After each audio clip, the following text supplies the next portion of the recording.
గుడికి వెళ్ళొద్దాం అన్నారు వదిన.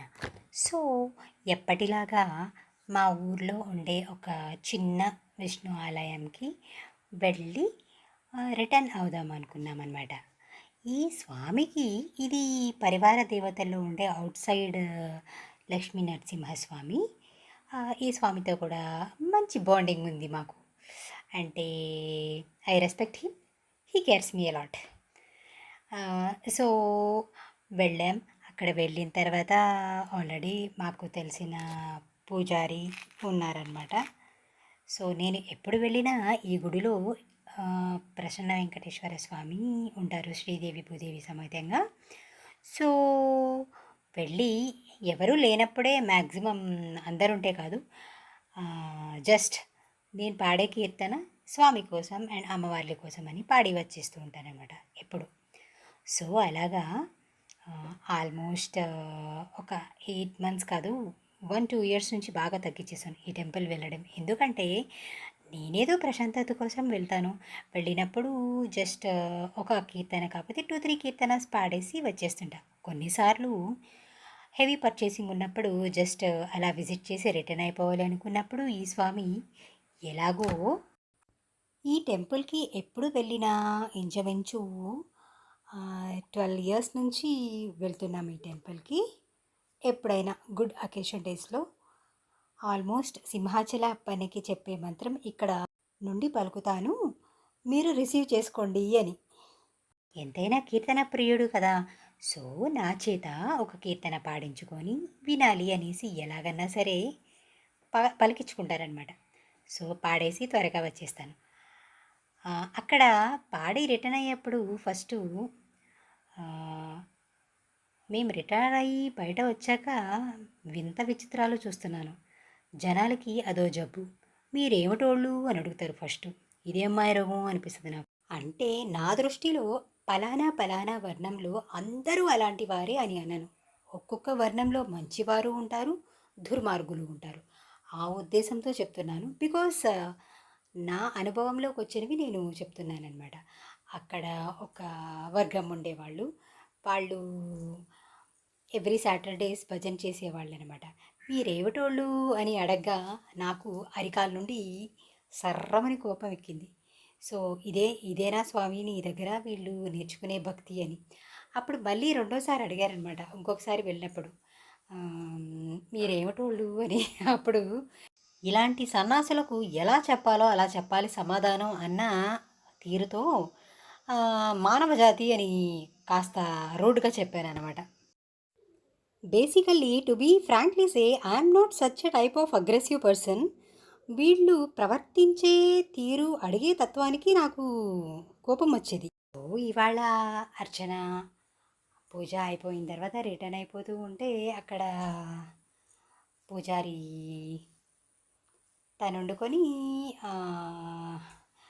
ప్రవీణ గారు కొంచెం ఈ తులసి అంతా చుట్టూ పరివార గాడ్స్కి వేసేసి అర్చనగా పెట్టేసి స్వామికి అప్పుడు బయలుదేరండి అన్నారు. అప్పుడు అనుకున్నా, అంటే మార్నింగ్ ఫస్ట్ వచ్చినప్పుడు ప్రదక్షిణ చేసేటప్పుడు స్వామి దగ్గర ఫ్లవర్ కూడా లేదు.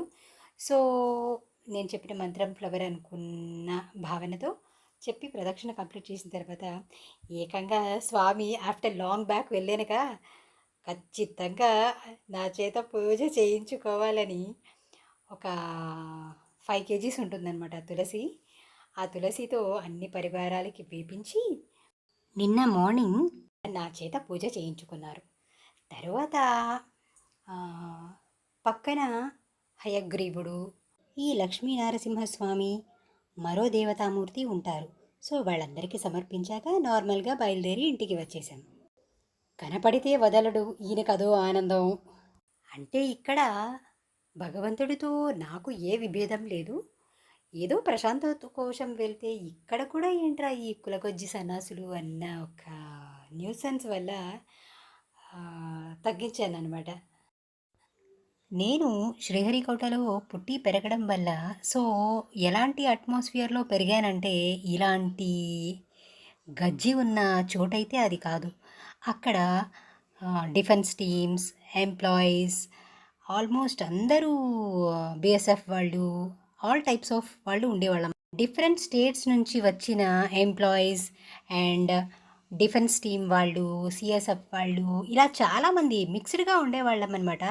ఇలాంటి భావజాలం అనేది ఆల్మోస్ట్ అసలు చూడలేదు మాస్టర్స్ వరకు నేను.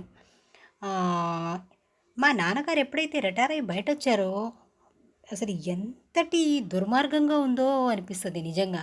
Especially I did not see this variation even in Tamil Nadu nor Karnataka Nar north side.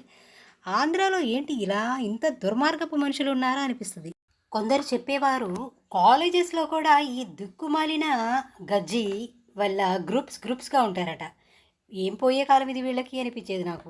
అందుకే నేను నార్మల్‌గా గ్రాడ్యుయేషన్ నుండి ఎవరి పేరుకి తోకలు యాడ్ చేసి వాళ్ళని పిలవను. నాకు చిన్నప్పటి నుంచి అనిపించేది ఆ పంచభూతాలకు, నేల తల్లికి, ఆ పైవారికి ఇలాంటి పక్షపాతం లేదు. Everyone is equal for them. ఇటువంటి దుష్టబుద్ధి గనుక ప్రకృతి తల్లికి ఉండి ఉంటే మొత్తం సర్వనాశనం అయిపోతారు. ఫస్ట్‌లో ఆ ఏమిటోళ్ళు అనే పదానికి అసలు ఏంటి ఆ పదం? ఈవిడ ఏమడుగుతుందని అర్థమయ్యేది కాదనమాట. తర్వాత నాకు మా వదిన చెప్పారు. This is what they are asking అని. కొందరు చదువుకున్నవారు అలాగే ఉన్నారు. చదువుకోలేని వారు కూడా అలాగే ఉన్నారనమాట.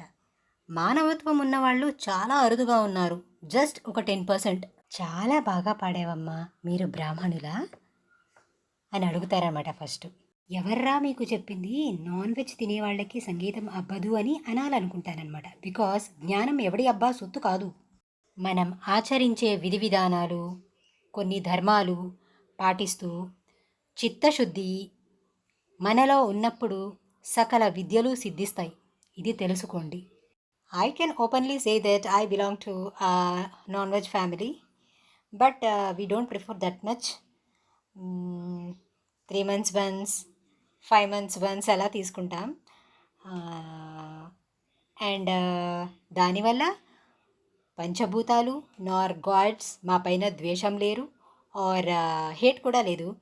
రోజుకి మా ఇంటికి 8 to 10 ఆర్ మినిమమ్ 7 కౌస్ గోమాతలు వస్తాయి. భైరవులు వస్తారు. పక్షులు అన్నీ స్వేచ్ఛగా మా ఇంటికి వాటంతటి వాటిగా భోజనం వచ్చి స్వీకరించి వెళతాయి. బెస్ట్ ఎగ్జాంపుల్ ఇదే అంటాను. I am saying we prefer white meat, not the red meat. White meat అంటే చేపలు, గుడ్డు, చికెన్ ఇవి అన్నమాట.